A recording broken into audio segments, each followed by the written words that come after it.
And Yeah. the way that we do that is by implementing these in our marketing strategy, these long-term nurture pieces where we're nurturing them. And then at different points that make sense for them, we're sending them offers that make sense to them and just inviting them to purchase again, inviting them to purchase again.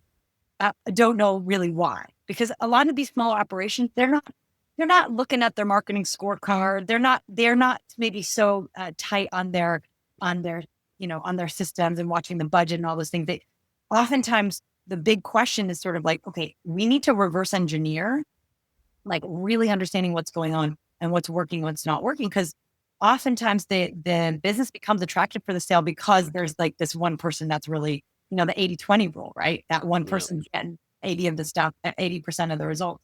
And I can tell you that your brand is not just your color and logo, your logo and your colors. And even, it's not even just your mission and vision and value. I think it's incredibly important to go through that exercise. And if you're a person that feels not like a process you can do on your own, getting someone to sort of being a sounding board, someone with more experience, really valuable. And that doesn't have to cost a lot of money.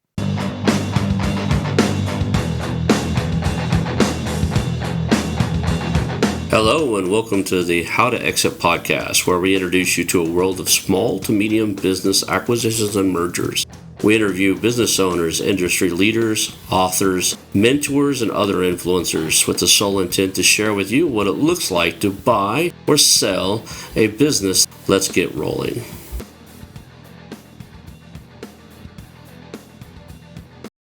And now a moment for our sponsors. Sponsored by DoDilio. Looking to buy or sell a business? Assembling the right team is essential for success, and that's where DoDilio comes in. DoDilio is the go-to platform for hiring top M&A service providers, including attorneys, deal advisors, and due diligence experts. With a network of over 250 highly vetted professionals and boutique firms, they connect you with the expert you need for a seamless M&A journey. Whether you're acquiring your first business, growing your portfolio, or preparing for a sale, DoDilio makes building your deal team easy and efficient. And best of all, their matching service is completely free. Visit DoDilio.com and assemble your winning team today. I want to highly recommend you get Acquisition Aficionado magazine. Every month, Acquisition Aficionado magazine brings you tactics for business buying and selling you won't find anywhere else. Learn firsthand from industry leaders who share their success stories, featuring in-depth interviews and stories from leading figures in the business acquisition industry. This multi-platform mobile magazine speaks to acquisition entrepreneurs wherever they are in the journey. And I want you to visit acquisitionaficionado.com today. Hello and welcome to the How to Exit podcast. Today I'm here with Victoria Hajjar, and she is the CEO founder of Ugli Ventures. And of all the things we usually talk about buying and selling companies, we're going to spend some time today on marketing. What do you do when you buy it? How do you grow it? That type of stuff. How do you create that marketing system that will be good for the next buyer? Those type of things. Thank you for being here today. Thank you for having me. I'm really excited. We're going to geek out on some marketing. We've got two marketers here. So I think it's going to be a really good conversation. For those of you guys that haven't picked it up yet, you listen to the show all this time. I'm always talking about buying and selling companies. My background, my MBA is in marketing. I was a coach for J. Conrad and Livingston for a little while in his guerrilla marketing system. And, I did a lot of marketing for all of our businesses I've ever owned. So, this is something I'll be able to geek out on and have fun with. So, those of you guys are like, what is this, tech nerd / computer guy doing, talking, and real estate guy talking about marketing. As funny as I got burned out on tech and I went to get my MBA in tech management, and halfway through it, I switched it to marketing. So that's how I got started, because that's where all the pretty girls were. But it's funny as I did meet my wife while I was in that program. I met her at a different place during that program. But yeah, so I love marketing. I love this concept. You've been doing it for quite a while. Why don't you give everybody your kind of origin story? How did you get into the space and a little bit of your background before we get started? Yeah. Well, I didn't go to school for marketing. I kind of fell into it. I, went to school in New York and sort of had this come to Jesus moment. I grew up in the tri-state area where, I was working for corporate. I was actually working for the A&E, which is the History Channel and the Biography Channel. That was kind of like my path. Worked for Dog the Bounty Hunter. Do you remember that show? Yeah. Yeah, that was a trend. So I worked there for a couple of years and kind of had that cubicle moment, which I think you can obviously relate to, knowing a little bit about your life, where I kind of was sitting there and I was like, I get out of here. And I sort of fled the country. I ended up moving to China to teach English, actually. But what I learned very quickly is that I really was not a teacher of English. I didn't love it. And I kind of fell backwards into, working with real estate developers. So this is kind of a place where we cross over a bit. So I, worked with hospitality developers and in China, and that was my first exposure to real entrepreneurs and investors in that whole world. And I remember when I first met them, I was so impressed, that they had raised X amount of millions of dollars to do their projects. And I never really known that was a thing, right? I was just out of college and I was like, wow. And so someone just gave you all this money to do this. It was wild. So through them, that was my, education into this thing called entrepreneurship. And they, I remember they would sneak me into their EO meetings and I can just devoured, the scaling up book and all of that good stuff. And that really, I fell in love with entrepreneurship then. And for them, I started working in marketing, but I was, I didn't know much. So they were really good marketers themselves. So I learned from them and I worked up from marketing assistant to marketing manager. And by the time I was done working with them, about 6 or so years later, I was, running the marketing director for several of their properties. We developed brands. It was really cool. But that taste sort of made me really hungry for just finding higher and higher profile founders to work with. So subsequently, I was just always having my eye out for, exited founders that I could work with or founders that have built unicorn status companies. And that's what I did for the past, 10 years afterwards, was just sharpening my skills as a marketer, or I would call it like a trial by fire kind of education. Because I was always working with these high profile situations with, a lot of times being accountable to the stakeholders and investors. And I had to learn, how to interpret the data, how to present the data, get really quick and good with my numbers, develop the creative side, learn how to manage teams, learn how to grow marketing departments. So that's been really my specialty. Different than just marketing consultants. My specialty is really how do you build a profitable marketing program, and that includes much more than just the strategy, right? It's about Right. the team that you get on board, how you manage the team, how you lead them, and how you grow the team to kind of grow with the business. So that's sort of where I'm starting from, and since then, I've just been a wild ride. I've gotten to get inside of a lot of people's businesses.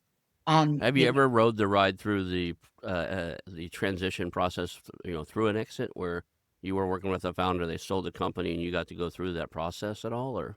We Unfortunately, I have not been through an Okay. exit yet, but I have been on the other side of acquisition. So Mm. some clients that I've worked with, even clients that I work with now, who have been recently acquired. Mhm. And so that sort of merging process Mhm. is a really interesting one, because you have different teams coming together on different ideas, different processes, different systems, different softwares. And it's a time of great uncertainty. So we can talk more about that if you'd like to. Some of the, acquisition marketing is it's just a really interesting situation, which is Right. kind of very different from when you're getting prepared to sell, right? Right. That build up. Oftentimes when you get into that acquisition, your marketing department, it turns into, there's a huge mess for a while. Yeah, and it's one of the departments that's really usually scared because anybody acquiring you already has a marketing department, right? Exactly. The upper brand has one, so you're an overlap, right? Where an engineering the engineering department is engineering something totally different. They feel a lot more secure in their job. The HR and the marketing guys are really concerned because there's an HR and a marketing department. Before, what most people don't get, and a lot of CEOs don't get, is there's unique skills and learned behaviors inside of that marketing department that is as technical and critical as that engineering department. All right. They Absolutely. know what works for this brand, and your marketing department as the acquirer maybe excellent, maybe one of the best in the world, but it's because they know what works for your current brand, maybe Yeah. not so much for the company you're about to buy. No, So, absolutely. And the situation of the situations that I have been in, mhm, our company has been the acquirer. And so we're going into these smaller markets because the acquisitions have been sort of the regional play, right? To get into other mhm. regions. And there is that I think from the high level perspective, the stakeholders' perspectives, you see sort of the smaller,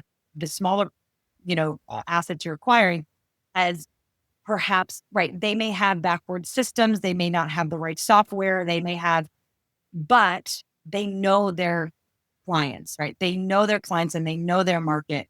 And so how do you capture a lot of that stuff? And usually in these situations, you're acquiring these smaller companies, right? And they don't have the resources, they don't have the onboard, like they don't have things SOP, they don't have things on, their onboarding process are maybe not as clean. And so it's really, you go into this sort of forensic situation where, as the head of all of your department heads probably have to go in sort of in this forensic situation and figure out, what do we take and what do we leave, right? What is the valuable stuff here? What pieces of this puzzle are working? And how can we systemize it? How can we organize it so we can execute it from an HQ, for example? In my personal experience and having interviewed over 300 people, if you're the acquirer out there and you're listening, really take note of this. Don't change anything at all for the first 60 to 90 days. Just Oh, watch what's going 100. on. It's so many times I've heard of people who hurt themselves because we bought a company. They only had one guy doing marketing. We have a whole department of 13. That guy didn't want to do things our way, so we let him go. And then Yeah, next thing you know, like, well, cool. How did the revenue go? Oh yeah, we're not. That company's doing half what it used to do, yeah, right? And that's because, like I said, that person has figured out what's working and what works to get them there. In this particular case, what they did is the new company didn't want anything to do with marketing in traditional sources, local TV and newspapers. They bought a a small group of 4 or 5 rest homes in a community that's an older school community in the Tulsa County area where I was from. yeah, And they bought, these, that's how I knew them. And anyway, people still read the newspaper and watch the local news there. Anywhere you have like Tornado Valley, you still yeah, kind of pay attention to local news because that tells you when to take cover, right? So yeah, where a lot of the bigger cities they've probably been in, nobody has a reason to, still tune in the local news channel. In that town, it did. So they were, trying to do mailers and trying to do all the stuff they do in their other places, and it yeah, just wasn't working as well. After talking to the guys, like, well, you just cut off the 2 main things that company was using that successfully yeah, for years, yeah. right? I mean, I don't even watch that much TV, and I remember seeing their ads every single time there was a storm, right? Sean, Yeah, exactly, because you think exactly. about you're old, you're getting older, you're living alone. That's what I explained it to the guy. So you're getting older, you're living alone. Here comes the storm. There's nobody. Your kids aren't in the house anymore to help you get into the basement. There's like, Yeah, now that's when those times you think I probably should get somewhere I can meet, get a little help, yeah, yeah. right? So on would pop the commercials. But you bring up a good point, because I think, like, in my experience, and again, I Hmm. work in a lot of, like, in professional services, right? Like, these sort of acquisitions that I've been a part of that are kind of that national, right, regional play is, oftentimes these smaller guys that are getting bought up, they've got like maybe one sort of rainmaker, right, salesperson, or one kind of rainmaker marketing person that are just killing it. But, oftentimes it's even they don't know really why, because a lot of these smaller operations, they're not looking at their marketing scorecard. They're not maybe so tight on their on their systems and watching the budget and all those things. They oftentimes, the big question is sort of like, okay, we need to reverse engineer, like really understanding what's going on and what's working, what's not working. Because oftentimes the business becomes attractive for the sale because there's like this one person that's really, the 80-20 rule, right? That one Yeah, person getting 80 of the stuff, 80% of the results. And right, you sit down with them and they can't even really tell you, right? yeah, I've seen it. When I had my real estate firm, one of the things we did for a long time we did what's called canvassing. We'd have teams of people go knock on doors, right? Yeah. And we bought houses that were either bank owned or in foreclosure in some sort. So somebody starting to get in a little trouble, our team would send, some younger people that were willing to go knocking door to door and say, hey, we understand that this house is in trouble. We'd love to help you out. Here's what we Yeah. can do. We Yeah. can, if you want to keep the house, we can do X, Y, and Z. It's a free service. And if you decide that you want to sell it, we have investors that'll buy it. Yeah. And I'll tell you, there were probably 24 people that tried out for that job, and 2 or 3 of them just killed it, and I could never figure out why. I kept Yeah. trying to mirror it. It was a young lady, fairly attractive young lady, and her older brother, like he was 15 years older than her, Well, and well, they people had answered the door for them. They were very personable. I tried to mirror that. I brought in probably 24 people that I thought would match that kind of yeah. that mentality, and those two would still bring in 6 times the number. Now they would do the work too. Now you're Yeah. finding somebody that's tough work. Going, here's a list of 100 addresses. Try to visit them all, but all this week if you can. Yeah. Yeah. And if nobody answers, leave this note on the door. All Yeah. right, that was the job. Yeah. And that canvassing, I even went to. I mean, we because I love the canvassing type of thing. It was working. Yeah. I went out and found. We rented some of our houses to canvassers, people like a whole team that work for like Comcast or one of the things, and that's what they did for the Yeah. area. And I Yeah. would recruit their best guys from it. Like, hey, Yep. I know they're paying you like 50 cents, $50 or whatever per close, and you can close 10 of those a week. I'll pay you $1,000 for a house I buy. Go if you want to visit after you're done. Go visit these. Go visit these. And those guys couldn't out that little team of a brother, and younger sister. The younger sister was like 19, 20. Yeah. So Yeah. he was probably close to 35 or so. Yeah. But anyway, they killed it, right? Yeah. And you can't figure it out sometimes. Sometimes it's just like there's a certain vibe people have. Yeah. I've seen tech companies where we bring in a sales guy, and he killed it at the last job, right? He was the top sales guy, doubled their revenue, stuff gets there, and he can't sell himself out Yeah. of a wet Yeah. paper bag, Yeah. right? Well, I mean, and again, there's a lot of factors there, right? It could be Mhm. like, what's your belief in the product? Like, how connected do you feel to the product, right? How connected do you feel to the culture? And all these things are so, they're nuanced things, but they really do affect the overall, right, outcome. Yeah, I used to tell people I was a marketing coach for a long time, kind of a little bit different from what you did Yeah. are doing. But my saying used to be is, the brand is the story that people say when you're not around, Yeah. right? It's what they envision when they close your eyes, the colors they see, the logo, but it's also the customer experience, the, overall, like if you weren't in the room, what would they tell another company about? When a person, if they did business with you a dozen times, what would they tell them? And that's kind of the brand you built. It's the story that other people tell. It's so hard not to disrupt that in a merger and acquisition deal because now you have a new operator. They're not going to do the same things the same way, and you're always hoping you're improving, right? Yeah. When you Yeah. buy something, Yeah. but it may not necessarily be so. Not in the eyes of all the customers. The customers are human beings, and human beings are resistant to change. 100%. But again, and when you're the acquirer, what are you looking for? I mean, you need to find efficiencies, Yeah. right? You need to find efficiencies because you're usually looking to crank up the heat and whatever, right? You're acquiring, but you also want to improve and grow. And in order for that to be like applicable across different offices and just simply from a software perspective, right? It's like, we got to get everyone on the same system and from a communication perspective.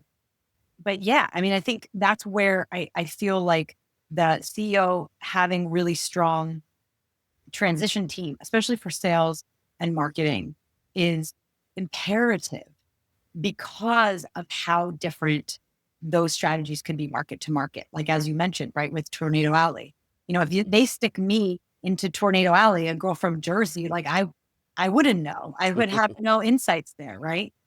So that's where I think, really appreciating even like these non-conventional ways of doing business in these different places, like to really pay attention, right? And don't disregard things.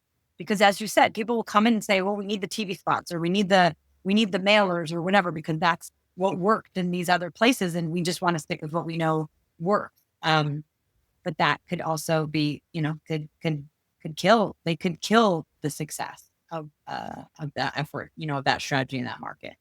What parts of marketing do you think drives value in a company? Like if you were to if I came to you and said, "Hey, I'm going to sell this company in a year or two.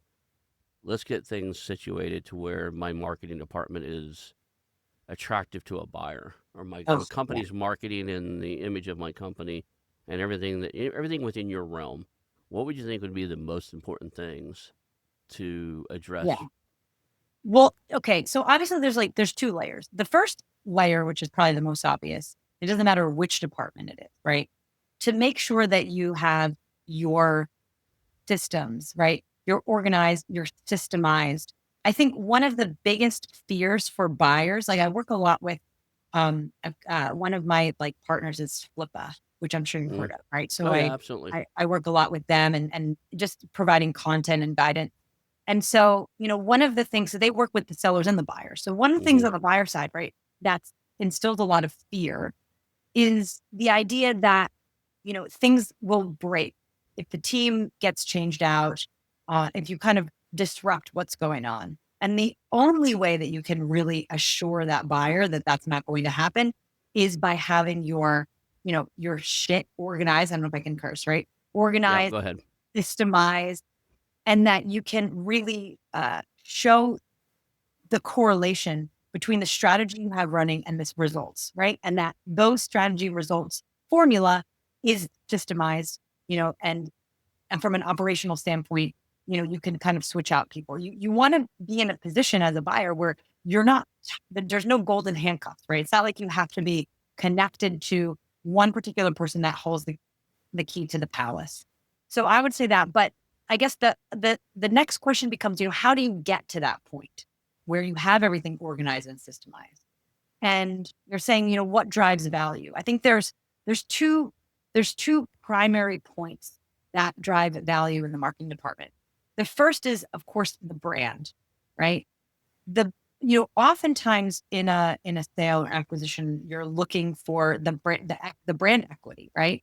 You want to make sure that the brand has value in the marketplace, right? Not only do they have the plethora of leads and contacts, right, in the database, but that those leads and contacts have a relationship to that brand, that there is trust, that there's community. Because when you are acquiring a company that has like a built-in, not just lead list, right? And I think a lot of people get extremely, enchanted by just these large databases, which Hmm. mean next to nothing unless you have some kind of relationship with those folks and that they have some certain kind of feeling about your brand, right? That you've worked to create a solid brand with with the solid foundation, and that you've really worked to nurture and build a relationship with those folks. And of course, we could talk about the frameworks that are used to do that, which I'm sure ones that you'll be very familiar with.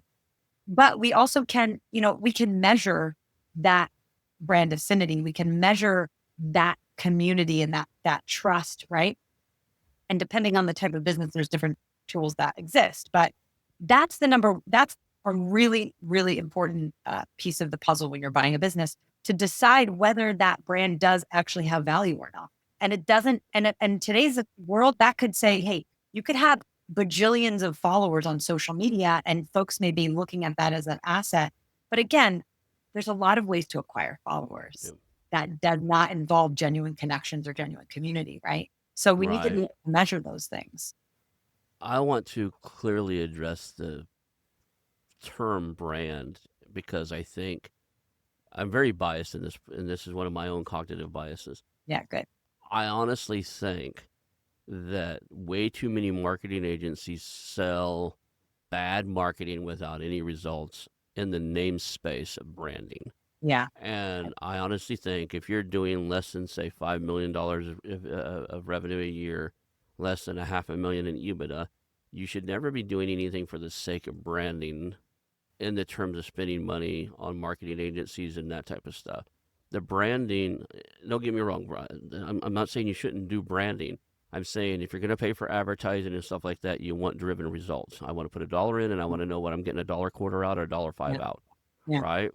Branding, in my mind, is I've got a uniform set of colors. I've got my logo and it looks the same no matter where it's at. My website matches my newsletters, matches the T-shirts that people see. When there's a correlation that people see when they see things. Yeah. The customer experience is steady and the same. It's not variable, right? That stuff builds a brand. You can do it without spending tens of thousands or hundreds of thousands. Your entire brand, your marketing, dumping it off on what they're calling advertising for the sake of we're just building your brand. Everybody will know what your logo looks like. I can promise you, I've seen it. I've even tried it. I've bought every bench in entire city, like a bus bench, and Yeah. put my real estate logo on it, stuff like that, and it didn't change the number of calls than the ones where I had strategically placed. Right? Yeah. I've done that stuff in the sake of let's just give it a shot. Mhm. Right? And it's detrimental to a lot of these companies that are bootstrapped. They don't have outside funding, and they're raising capital from friends and family and from revenue, from sales Yeah. to go out and spend that kind of money and not know if you're going to get a result. Oh, yeah. Well, I'm coming from the perspective of, again, across my career, I've been a part of zero cost branding projects. I've been a part of $100,000 rebrands. Okay. And I can tell you that your brand is not just your color and logo, your logo and your colors. And even, it's not even just your mission and vision and value. I think it's incredibly important to go through that exercise. And if you're a person that feels not like a process you can do on your own, getting someone to sort of being a sounding board, someone with more experience, really valuable. And that doesn't have to cost a lot of money. But what I believe, and in connecting to what you just said previously, the most important thing about your brand, right, is your brand communication strategy. Are you saying the right thing to the right people at the right time, right? Because your brand is like a personification of your business, right? That's like a living piece of your business. And you need to make sure that entity is showing up, at the right time to the right person and saying the right thing. And that's often where the ROI comes into brand, right? Can we show, and the way that we measure that is conversion rates, right? Mm-hmm.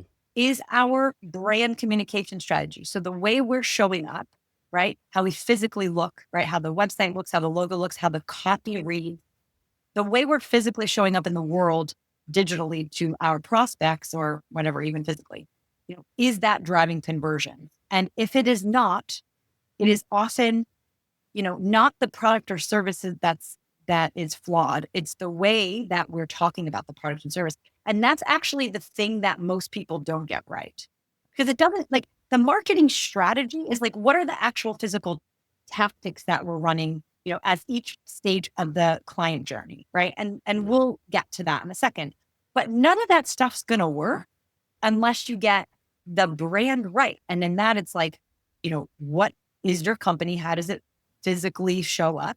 And do we have that communication strategy that's functioning, right? Yeah, I've learned lessons throughout my career that I hold true and dear now, but in the process of learning them, cost me some good deals. I'll Why? give you an example of one. Yeah. I won't say the business name because I don't have their permission, but I interviewed, not interviewed for the podcast, but I talked to business owners in the eye that they were thinking about selling and I was thinking about buying. Right. And got down to it, and they, we start talking about their marketing. What are they doing for marketing? What's working? What's not?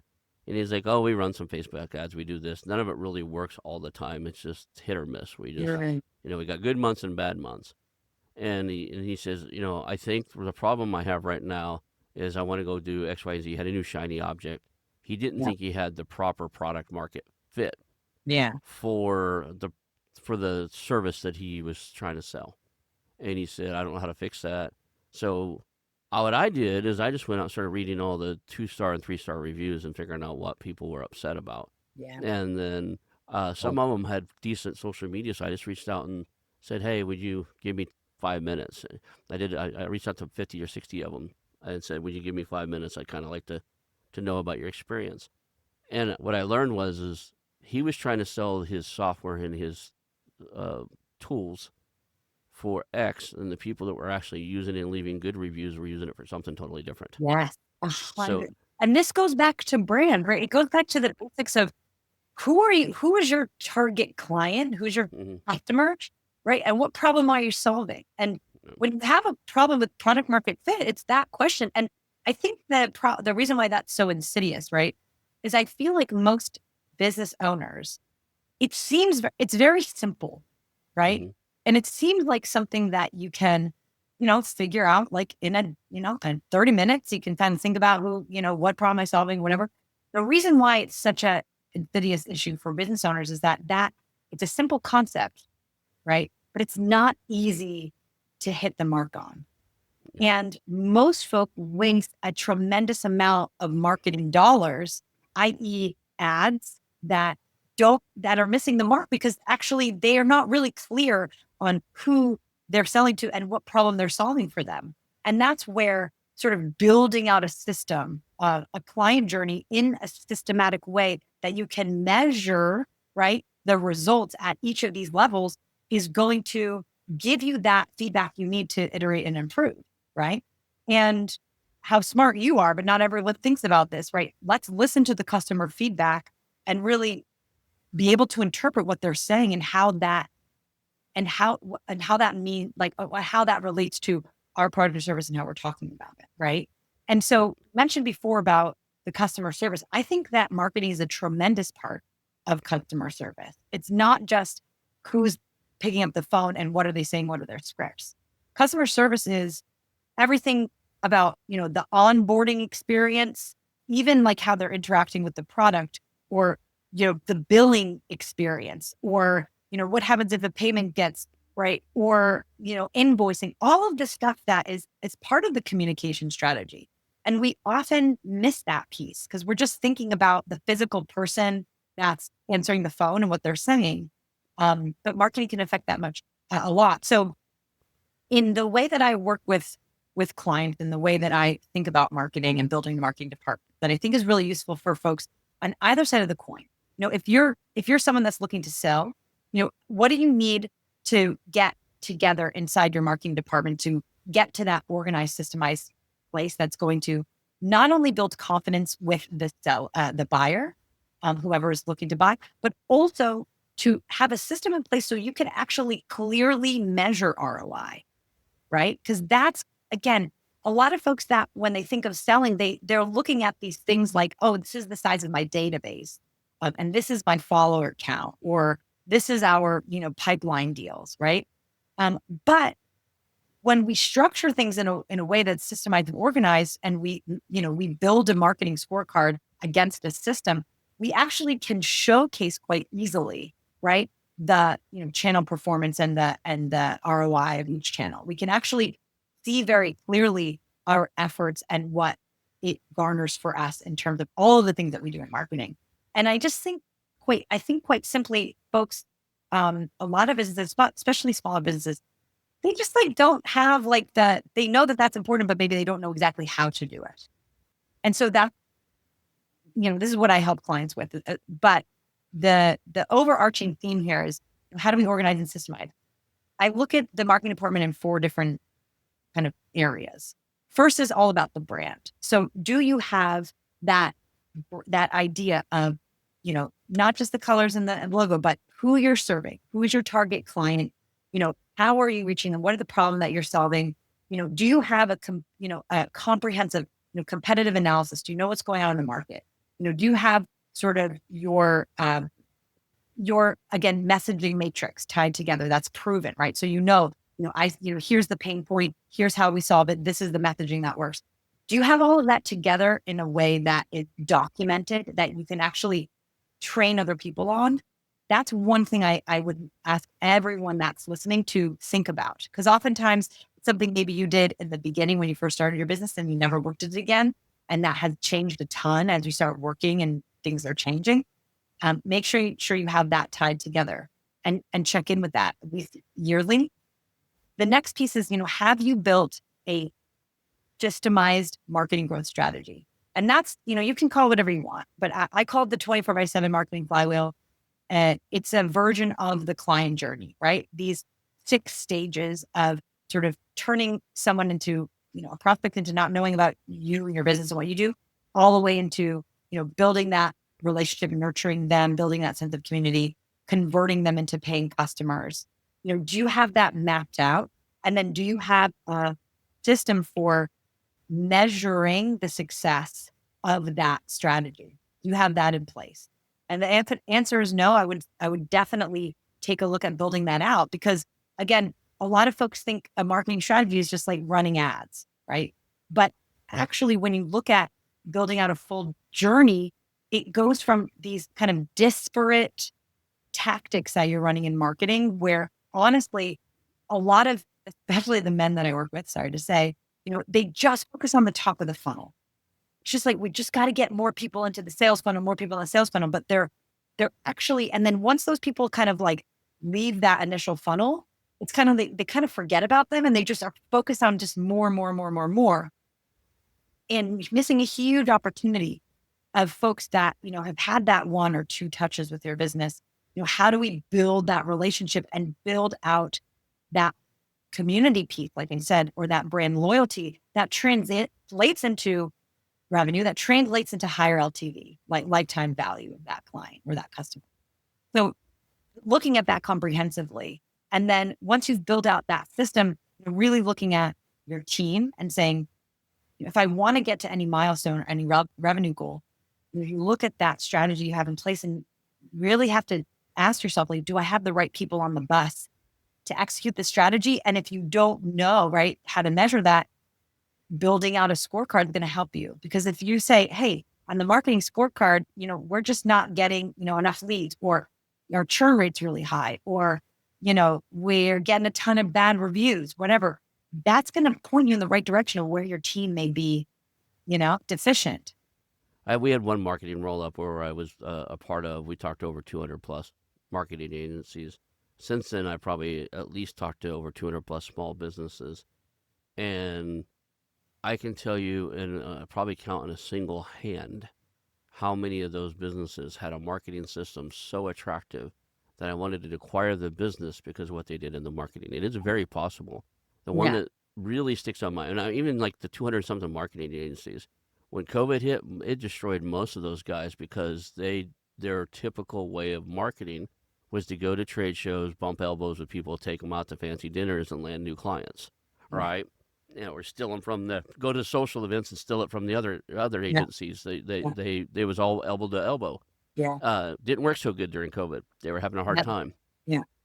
I'll tell you one of the best ones. And here's a good one. This one of the best ones I ever seen, and I evaluated this industry for about 4 months, maybe 6 months afterwards, Yeah. and determined it was kind of like blood diamonds. I didn't want to get into it. It's the coffee industry. Coffee industry is pretty dirty. If you really Mhm. dig into imports and exports and how the farmers are treated and stuff like Yeah. that, it's a shady industry. I And think I that. didn't want to get in a business where I have to travel all the time to make sure my whole supply chain is taken care of. Yeah. But what got me into it was a young guy up in like Oregon, Seattle, that area on this coast. He had 7 small kiosks, plus, or kiosks or bigger coffee shops. Okay. That's what he started with. He started with one and moved around. So some of them were kiosks and some of them were bigger than Starbucks. Okay. And his marketing strategy was so thorough that the brand was uniform across all that. He was selling the 7 coffee shops. I wanted the roasting company because Yeah. that's where the real money was. So Right. he had 7 independent shops and a warehouse somewhere where he roasted all the beans for everything. But he built this subscription based model based off of all the logos matched, all the stuff matched, and he had a little declarative on his brand. It's love, I think, love the sip or something like that. Instead of having a question mark, he had an exclamation mark. So Yeah. he's telling them, love the sip. And, Yeah. and then it says underneath it, and this is even on the sleeves of his coffee, want more? And he had a little barcode where people could order a subscription and get the beans delivered, Oh, beans or ground beans delivered to their house. yeah. Then what he would do is he would ask them questions, through a survey type of thing when they would log into the website to order, find out their birthday, find out different Yeah. things, maybe their wedding anniversary. Just randomly get good questions. Yeah. And every time there was something coming up where that person would have guests at their house, Yeah. he might figure out through, like, he would hunt down stuff. He had 2 people on his team. Their whole job was on every subscription to go fill out the CRM for that user. Look at their social, look at everything. He'd figure out their anniversary. Anytime he thought somebody would have guests coming over to their house. Yeah. He'd even track users who regularly threw house party. Like, he could see on social they threw Yeah. like events where they're Oh, always hosting stuff. this is He'd next send them. level. Yeah, he would track all that. Like who's my social people, and who will have people over. And then he would send them sample packages with barcodes on it. So in a letter, and it just simply said, if your guests love the coffee, send them home with a few samples of their own. And he was growing like mad. And he's like, I just wanted the company for the whole subscription model. He's doing almost. He was 6 million one year, 7 million another, and he was doing close to doing 8 or 9 the year I was talking to him, in subscription coffee grinds, Yeah. beans, roasted beans, Yeah. and I thought that system of just kind of knowing your customer so well that they're going to know when somebody's birthday is coming up or when somebody's anniversary is going to come up, and they're going to send them the regular subscription, but in that you're going to throw in a nice little letter and some sample packages for their guests, right? Absolutely. And Uh, listen, these things, I think, like, these things are not. It's not like rocket science to sit down and think about this sort of stuff. The difference is that no one does. I think that's, and that's like, because many, against the smaller businesses, that I consult for that don't have dedicated marketing folks, right? There's so many people out there, and this is one of my soapbox things I talk about. You know, when you're a business that just outsources everything to an agency, right? You have no one that is owning the marketing strategy inside your business. And listen, if you're a small guy out there and you can't afford, whatever hundreds of whatever K a year salary for a director level, this could be a marketing manager. This could be literally just someone that is growth minded, someone that is going to own the numbers, right? But someone that's inside your business. And too often we kind of acquiesce the strategy to outside consultants and outside folks. I'm such a proponent of building your team when it comes to the marketing because, again, like, and it doesn't have to be full-time employees. They can be contractors or consultants, but treating them like team. It's going yep. to get into these nuanced things that are going to enhance that customer experience and build that loyalty and that lifetime value. And if you're looking at a company and you're saying, how are we going to double the revenue this year? Oftentimes there's like two choices. We can either, get like a shit ton more people in the front door, right? Or we can just sell a lot more to the people that already know, like, and trust us.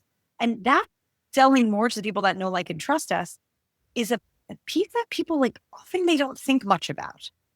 But Right. I mean, the statistics, like how much easier it is, it's something like 20 or 50 times easier to sell someone that is an existing customer than to convert someone that's new. And Yeah. the way that we do that is by implementing these in our marketing strategy, these long-term nurture pieces where we're nurturing them. And then at different points that make sense for them, we're sending them offers that make sense to them and just inviting them to purchase again, inviting them to purchase again. And again, it's not rocket science, but I had to take the time to think about it, right? And to put the systems in place to make it possible. And it's often not difficult. Like, to track people's birthdays and to be sending them personalized promotions is just like a plug-in a CRM. It's not complicated, I think people are leaning on it a little too much right now. For sure. I think you and I need to give people guidance on how it's a brilliant tool, right? Don't get me wrong. I think AI right now on some of these tools set around, if they had a human IQ, I think they set around 160, 170, Right. somewhere in that range. And most of us are not, right? Yeah. So if you ever sit in a room where you know that everybody is about 40 points higher in IQ than you would understand that it's a strategic advantage to have it. Now, the real quick is most people with high IQs are also very awkward socially, right? So understanding how to ask them the right question and how to get value out of their knowledge base is an acquired skill. And I Yeah. think the same thing plays with AI. One of my favorite books out there is by Dan Sullivan called Who Not How, Well, right? love it. I Yeah. love it. And it's changed the way I do things. I outsource all kinds of stuff now. I jokingly say I'd outsource brushing my teeth. I could get Yeah. somebody to show up at the right time twice a day. That said, there's something to be said about having a BS meter when you're messing with ChatGPT or any of these tools. They're so much better than they were 6 months ago. They still hallucinate. And even worse, they drift, right? So what I mean by drift is you and I were talking about before the show about training it, giving it images, giving it like the difference between a pre-trained experience on one of these tools like ChatGPT and one that you're just trusting the prompt. Even if you pre-train it, there's a thing that it likes to drift away from it over time.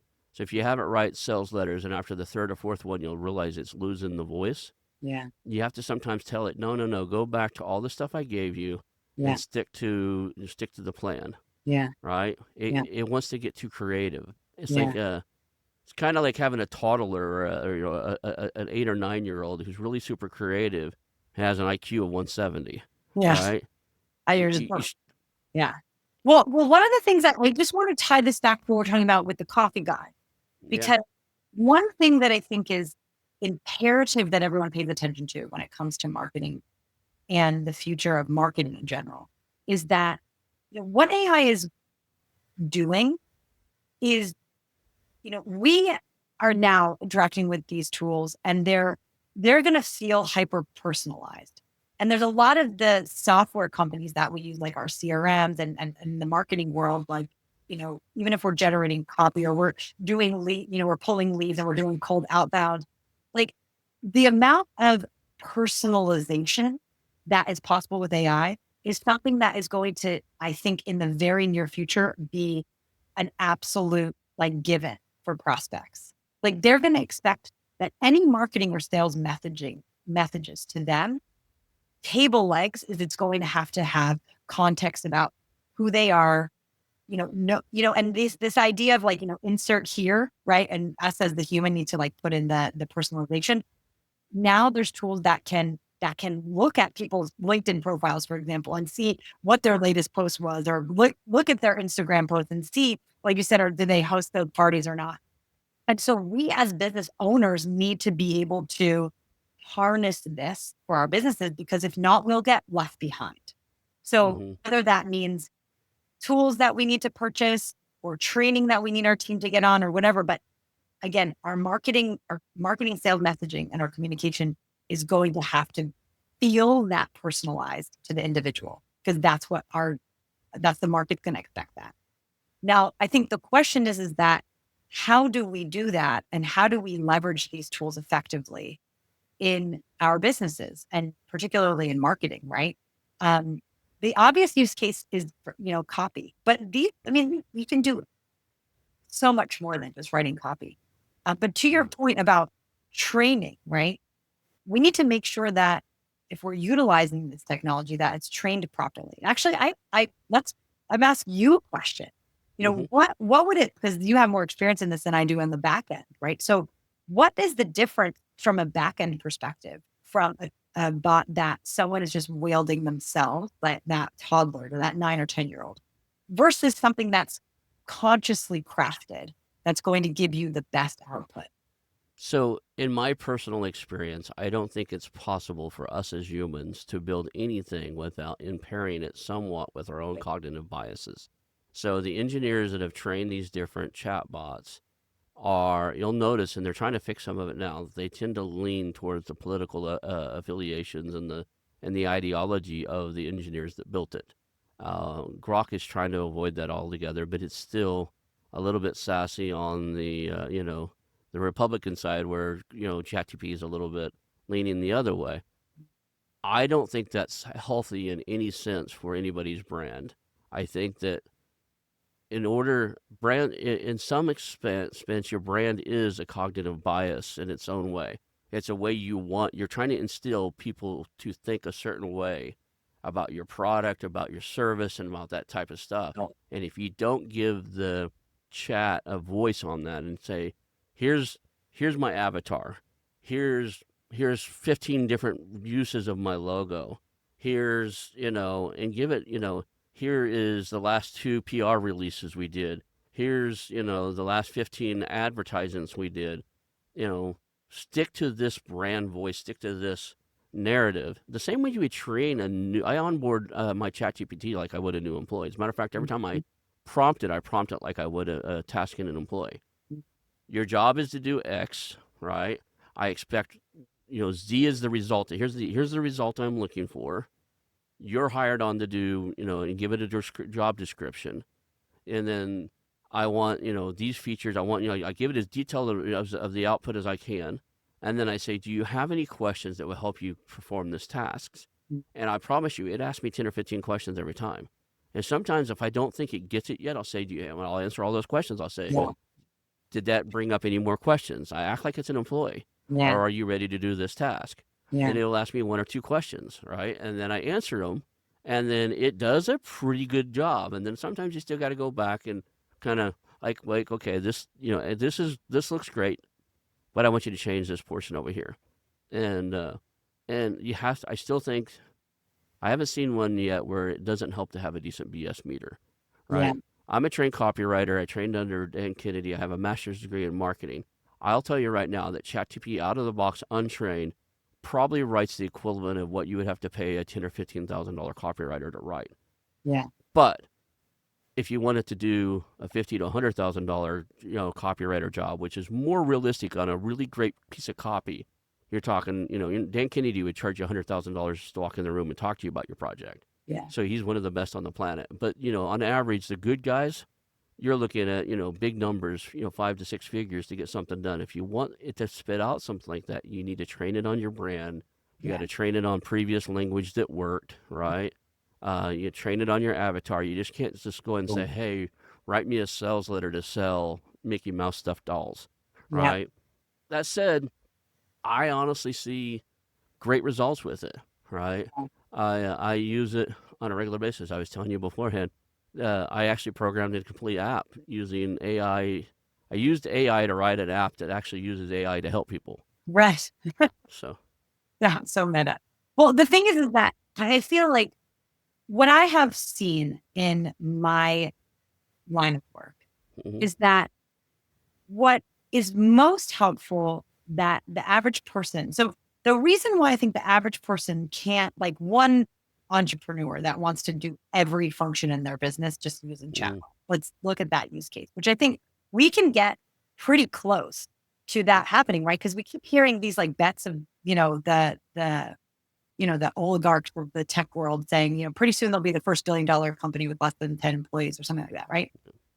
And that's coming. But I feel like for us to be able to utilize like team members now in our own businesses to do these functions, I can speak to the marketing piece, is that what the reason why I can implement this into teams founders that I work with and build kind of a combination of the bots and obviously the humans, because you need a human to own the process, right? mhm, You need someone to be held accountable that's a human being that can also kind of project manage all of this stuff and hold the quality. You can't get rid of that, but you can certainly cut the cost of your department by incredible amounts by mhm, utilizing team members, right? That are AI. Now, the difference here is that, when I work with clients, we're building out a whole playbook, and the playbook has a lot of these elements that you mentioned, right? Has the brand piece, has the marketing growth strategy, has the voice and tone, and so being able to utilize experts to understand the frameworks, to understand what are the pieces of the puzzle. And mhm, yes, you could ask AI to tell you those things, and you could kind of get to a piece that feels productive.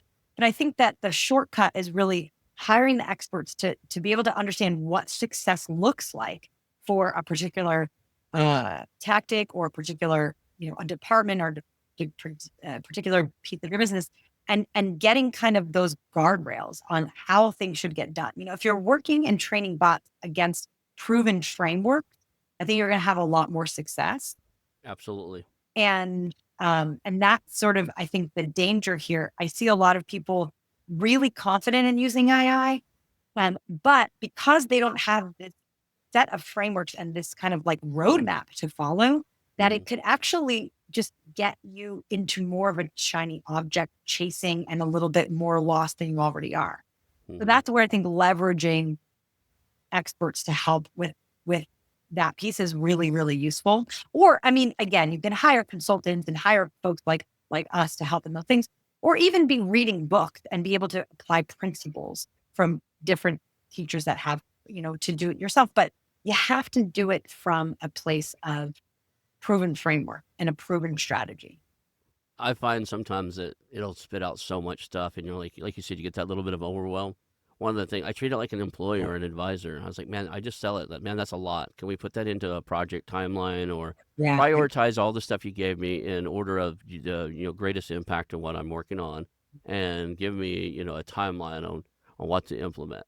And you know, yeah, I would promise you I don't do all this stuff all the time, Yeah. but if it gives me a list of 10 or 15 things to do on a particular topic, and I tell it to prioritize, I'll try the first few and see how it goes. Yeah. That said, it can be overwhelming. You can sit down at a prompter and spend all your day asking questions and watching it spit out huge reports and stuff and not do anything. So, Mhm. um, Well, you that's where know, I think one danger a lot of, especially small business owners have with that are bootstrapped, that are tight on budget. hmm Just like I said, it's dangerous to acquiesce like all of your marketing strategy and your execution out to an agency that really, they don't have like a huge stake in what you're doing in and the results, because they know that if they're not performing, maybe they waste 3 months of your time or 6 months or years of your time. They can just move on to the next client, right? Whereas if you have someone that is a team member, someone that's maybe they're tied to performance or compensation, you know, accountability is so, so, so important, especially when it comes, when it comes to all of it, right? But sales and marketing, right? Did the campaign, yeah, ChatGPT can build out the campaign, right? But did it go out? Did it go out? Is the emails being replied? Is the social strategy working? Are people converting on who's showing up on the sales calls? We need someone to be taking ownership over these pieces of our business and make sure, yes, you can use these different tools, but we need to make sure that things are rolling, right? The qualitative data, like, is the quality where it needs to be? And then the quantitative data, like, is this stuff working? And if not, who's going to be the one that implements those changes? It has to be someone that I believe will take responsibility. And I see that there's this idea that maybe, yeah, you could just have, a whole company of just AI folk. And maybe one day that will be the case. But where we are now, I think we need humans to take ownership over the process. I've got a little project I've been playing with. I can't get quite working yet, but what I've done is I've taken and trained four now different AI coaches, like one in total, marketing, copywriting. I put a lot of PDF books into this thing of great writers and stuff. And the other one is, a great leader type of, scenario. I put a lot of their books inside of there. And my goal was to have like a chat room that acts like a board meeting or a mastermind, where I Yeah. throw an idea out and each one of these AIs, respond, and they see each other's response, Very cool. right? Yeah. And they just like sitting in the room like a real mastermind, but you're the only human in the room. I have not got it working quite yet, but That's that's a one of the very cool toys I've been playing concept, with. because Yeah. you have to kind of have these chats in one space as individual. Yeah, I Yeah. was feeding them all through because you can put those things into WhatsApp. So I was trying to feed them all into WhatsApp, Oh, and then interesting. have the bots listening to each other, and it just keeps getting quirked up a little bit. That's a So really cool idea. That's a really cool yeah, idea. I'm bored. I'm semi-retired. I do this, and like I told you, I created a mental health support app Yeah, yeah, last week. very cool that. Launching that, I'll hope to bring a little team on, and they'll take care of it and run it. But after it's up and launched, and then I'll go on to doing something else that's interesting to me. So, how do people get a hold of you and work with you? We're at the top of the hour, and I want to respect your time. So, Oh, awesome. um, I didn't Well, realize right. how far we got so far. Well, this has been super fun. I've loved this conversation. So get in touch with me. I spend a lot of my time on LinkedIn. That's Okay. my preferred platform of choice. So I'm Victoria Hajjar, Hajjar. You hmm can send me a DM if you have a question on anything that we chatted about today. But also my company is called Ugli Ventures. So it's ugly with an I, because business can be ugly sometimes, especially when it comes to sales and marketing. hmm So I've really made it my mission to help founders to create, organize, systemize, strategize their marketing to build what I call a scalable marketing machine. And this idea of building these scalable marketing entities in your business is getting even more exciting with what AI can do. But again, it's about having the systems and frameworks to be able to kind of get that department moving in a way that everyone's, steering the ship in the right direction. AI will impress me when I can give it my Google Analytics login, my AdSense Yeah. login, my Facebook ads login, and my LinkedIn ads login, and just tell it, look at all the analytics, You have a budget of $50, run an ad on one of them. Okay, now the budget's $150. Performance tune this. Okay, now the Yeah. budget's $1,000. Yeah. And it just does it. That'll impress me. I think hands down the technology is already there. They could look at the statistics, look at human 100%. psychology, look at all the different stuff and do it. The scare tactic right now is none of these tools will allow you to give it access to stuff like that. Yeah. Right? They're concerned with financials and the AI running amok. Unless you build your own platform that aggregates all of that stuff. Yeah. And then you're in business. Very Yeah. cool. Well, thank you so much for inviting me on. This has been really fun. Yep. So hang out for a few minutes. We'll call that a show, and thank you. Perfect. This episode of How to Exit is brought to you by Final Ascent, the boutique M&A firm helping lower middle market business owners achieve their ultimate exit. At Final Ascent, they know selling your business is one of the biggest decisions you'll ever make, and they've been in your shoes. Their team isn't just made of advisors. They're experienced business owners who have successfully navigated their own exits. Final Ascent specializes in preparing businesses for sale, building value, and connecting with a national network of qualified buyers who will compete for your business. They don't take on a client unless they're confident they can sell your business at the current market maximum value. Whether you're ready to sell now or planning for the future, they'll craft a roadmap tailored to your unique goals so that you can walk away with maximum value and a peace of mind. Start your journey today at Final Ascent. That's www.finalascent.com, because your next chapter starts with a successful exit.